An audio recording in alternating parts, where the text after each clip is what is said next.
Paano nga magamitin ang soldering iron? Meron tayong wire, meron tayong lead. So bali ito po yung lead ko, no? Yung brand Ichiban. So kapag meron kang gamit na bagong soldering iron, huwag mo tong pinagbubutas ng plastic dahil masisira po yung tip niya. Yung tip niya, yun po yung dulo. Yung dulo na yan po ay napakaselan. Kapag kinaskas mo sa semento, sa liya, ginasgas mo siya, pinagbutas mo ng plastic, masisira po yung tip. Hindi na po kakapit yung lead. Okay? Kaya sa mga bago po na may soldering iron, wag niyo pong gagawin yon.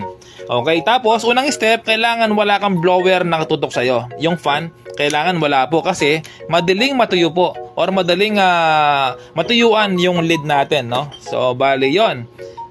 Balatan natin yung wire.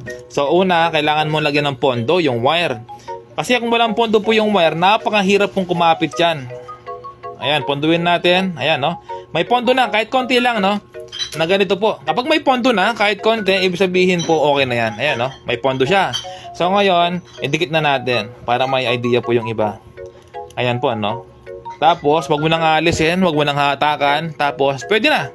Okay, hatakan natin. So, ganyan po, no? Ayan, no? So, ganyan po yung tamang paggamit ng soldering iron. Ayan, ang tibay niya. Kahit hatakan mo yan, di mabubunot yan.